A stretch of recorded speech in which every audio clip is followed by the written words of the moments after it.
નમસ્કાર, સ્વાગત છે આપનું ડીટીવી ન્યૂઝમાં।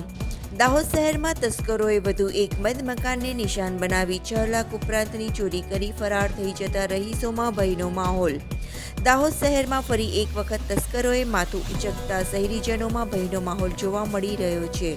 દાહોદના નવજીવન મિલ રોડ સ્થિત તૈયબી સોસાયટીમાં રહેતા અબુજર બારિયાવાલા પોતાના પરિવાર સાથે મકાન બંધ કરી અમદાવાદ ખાતે રહેતા પોતાના પુત્રના ઘરે ગયા હતા। તે દરમિયાન રાત્રિના સમયે બંધ મકાનનો લાભ લઈ અજાણ્યા તસ્કરોએ દરવાજાનું લોક તોડી રોકડ સહિત સોના ચાંદીના દાગીના તેમજ બાઇક એમ કુલ મળીને 6.69 લાખની મત્તાની ચોરી કરી તસ્કરો પલાયન થઈ ગયા હતા। વહેલી પરોઢે જ્યારે તેમના પડોશીઓએ દરવાજો ખુલ્લો જોયો તો મકાન માલિકને ફોન કરીને જાણ કરી અને પૂછા કરતાં ખબર પડી કે પરિવાર અમદાવાદ છે।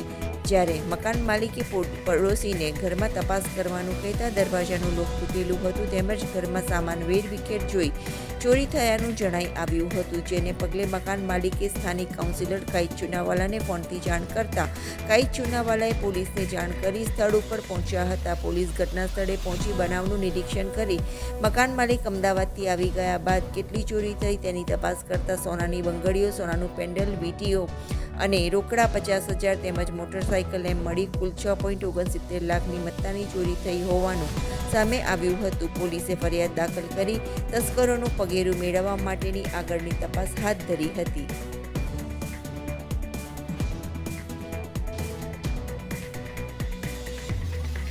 હું અબુજર અબ્બાસભાઈ બારિયાવાલા।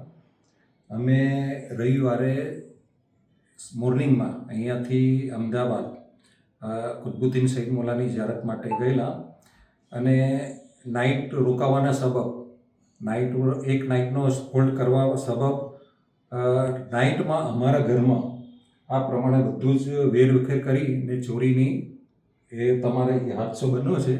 એની જાણ અમને સવારે મોર્નિંગમાં સામે જુજરભાઈ બોરીવાલા એમને જોયું હશે તો એમને અમને ફોન કરીને અમને ફરિયાદ જણાવી કે ભાઈ તમારા મકાનના તાળા આ રીતે તૂટેલા છે અને ત્યાં આવું જોવાય છે। એ લગભગ અમને સવારે 7:30 વાગ્યે અમનો ફોન આવ્યો અને જેવો ફોન આવ્યો એવી અમે તૈયારીમાં સૂચના અમારા અહીંયાના કાઉન્સિલર વોર્ડ નંબર 3ના કાઈતભાઈ ચુનાવાલાને અમે જાહેર એમને સૂચના આપી અને જેવી સૂચના આપી એવા કાઈતભાઈ તૈયારીમાં સ્પોટ પર આવ્યા અને આ બધું એમને સંભાળી લીધું અને પોલીસને પણ જાણકારી કરી અને પોલીસને અમને એ જ આશા છે કે આ બધી ચોરીનો ખુલાસો અને જે બી કંઈ હોય અમારી ગયેલી વસ્તુ અમને અપાવી શકે અને જે બી કાર્યવાહી એની જલ્દી જલ્દ પૂરી કરવામાં આવે અને અમે પણ એમને માટે સાથ સહકાર આપવા તૈયાર છે અને પોલીસ પર અમને એ જ પ્રમાણે સાથ સહકાર આપે।